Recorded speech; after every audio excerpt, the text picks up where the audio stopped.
I think yesterday we got a really, truly unique document, 2030 agenda. I think it's happening only this time, first time in human history, more than 170 countries joined there and adopted this unique document and with the big consensus. Now we are thinking that how to implement it. I have one catch, one idea that I think every nation state, every member state should have a law, should have a law based on the 2030 agenda, how to implement it in their countries. I think now my parliament and our parties are working for that law, and I'm supporting that. We actually initiated that. It should be in connection with the 2030 agenda.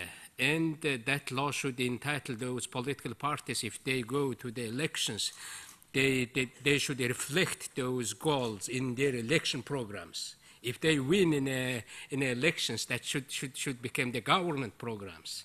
And also people and society should have a monitoring right there, and they should exercise it. I think if we have a global monitoring body and the regional monitoring body, how these agendas are implementing in their respective governments and nations, it will be great.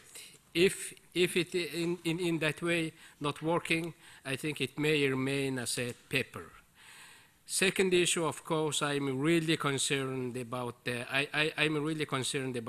outcome from the Paris in coming December months. And those big countries, I hope those big countries also here, and I'm really happy that the leaders of those big countries are making great promises and steps, and they are taking actions.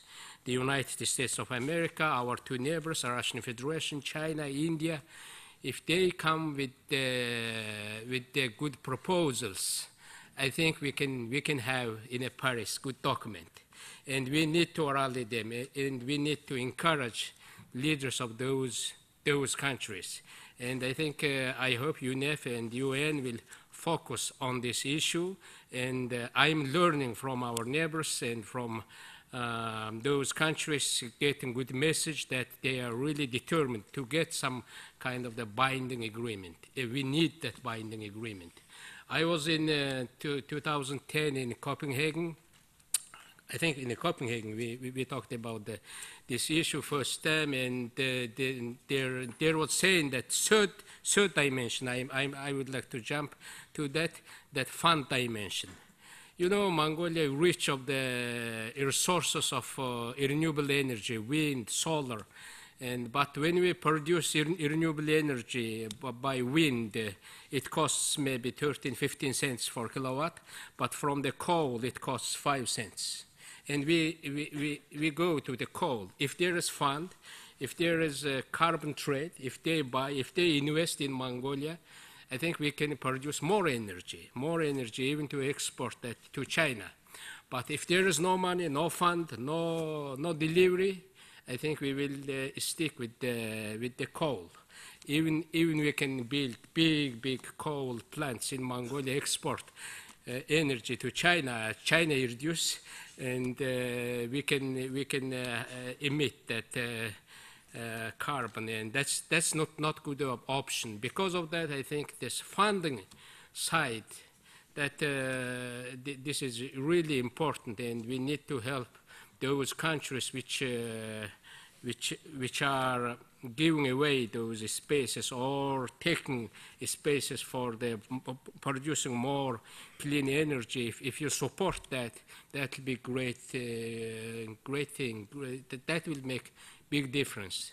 And those three things just from my out of my head, you know, because it's really great. I forget the official paper to read, and those three things was really good. Okay, thank you very much. You don't mind.